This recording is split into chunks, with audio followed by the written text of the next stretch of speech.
ഇന്നത്തെ പരിപാടി മുട്ട ബജ്ജിയാണ്. അപ്പോൾ മുട്ട കുക്കറിൽ വെച്ചിട്ട് വിസിലടിച്ച് വെച്ചു. എന്താ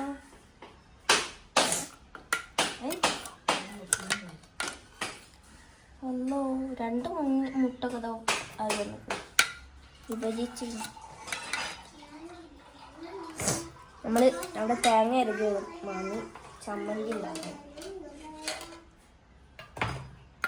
ജലദോഷം പിടിച്ചു. നമുക്ക് വേണം ഇങ്ങനെ ആക്കിയിട്ട്. ഒരു 5-6 കാടമുട്ട ഉണ്ടായിരുന്നു, അതും കൂടെ ഒരു മുട്ട കാടനാണ് ഒക്കെ പൊട്ടി വിഭജിച്ചു. അതുകൊണ്ട് വെള്ളം ഒഴിച്ചിട്ടുണ്ടെങ്കിൽ കട്ട ഉസാറാക്കാം. ഇത് ഞാൻ റീലാണ് കണ്ടിരുന്നു. മുട്ടത്തോട് സ്പൂൺ വെച്ചിട്ട് പൊലിക്കണം. അപ്പം നമുക്കൊന്ന് ട്രൈ ചെയ്ത് നോക്കാം. ഒരു പാത്രം എടുത്തത് ഇതൊരാണ് നമുക്ക് നോക്കട്ടെ. കുറച്ച് ഇങ്ങനെ എടുക്കാം.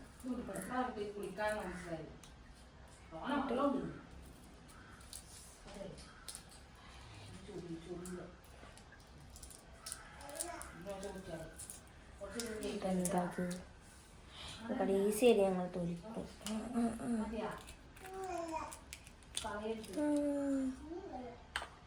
പറ്റുണ്ട്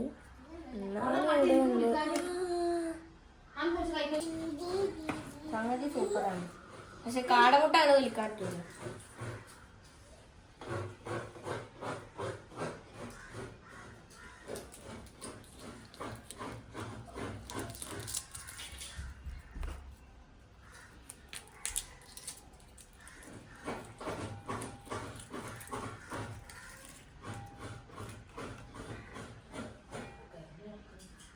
സൂപ്പർ. നമുക്ക് മൈദപ്പൊടിക്ക് മാവ് കഴിക്കാം. മൈദപ്പൊടിക്ക് മാവ് കഴിക്കാന്ന് പറഞ്ഞാൽ മുട്ട ബജ്ജിക്ക് മാവ് കഴിക്കാം.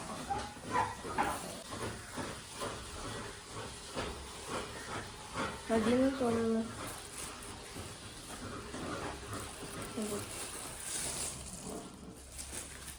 നമുക്ക് കുറച്ച് കടലമാവ് ഇട്ട് കൊടുക്കാം.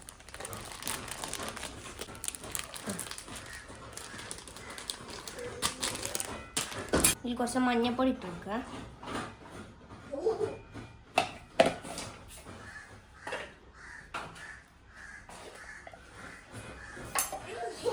ആവശ്യത്തിനുള്ള ഉപ്പ്.